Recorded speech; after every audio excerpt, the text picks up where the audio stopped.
এই দুইজন মহিলা রমজান মাসে রোজা রাখছেন। রোজা রাখার পরে দুইজন মহিলা অনেক কষ্ট হইতেছে। এমন অবস্থায় একজন সাহাবীরা বলতেছেন, ওগো পয়গম্বর, দুইজন মহিলা রোজা রাখছে কিন্তু অনেক কষ্ট হইতেছে। বিশ্বনবী বলতেছে, যাও যাও যাও, দুইটা পাত্র নিয়ে যাও এবং যাওয়ার পরে দুইটা মহিলাকে এই পাত্রের ভিতরে বমি করে দাও।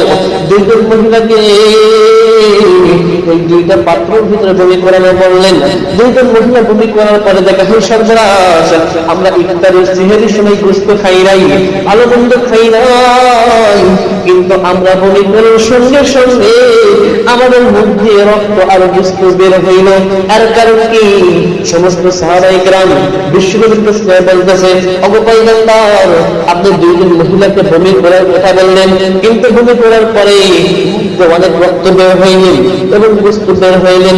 দুইজন মহিলা তো সেহরির সময় গোশত খায় নাই, এই গোশত কোথায় থেকে বের হইল? বিশ্বনবী বলতেছে, সাহাবী, এই দুইজন মহিলা একজন গীবত করছে আর একজন গীবত শুনছে। তাহলে গীবত করলে, গীবত করা মানে মোরা আপন ভাইয়ের গোশত পান করা, নাউজুবিল্লাহ। এর থেকে দুঃখের সংবাদ আর কিছু হতে পারে না। কিন্তু আজকে রমজান মাস চলতেছে, আমাদের মুখ থেকে কখনো গীবত বন্ধ হয় না। সারাদিন রোজা রাখি, আবার গীবত করি, সারাদিন রোজা রাখি, দুই চারজন মেয়ে মানুষ এক জায়গায় হয়, কার জামাই কি করলো এইগুলো গীবত সেখানে শুরু হয়।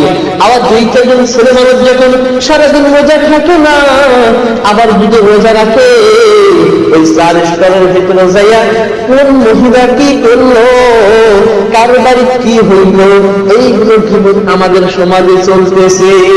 তার মানে বোঝা গেল ইবলিস শয়তান নাই, কিন্তু ইবলিস শয়তানের খালাতো ভাই, চাচাতো ভাই আমাদের সমাজে কোনো বেঁচে আছে।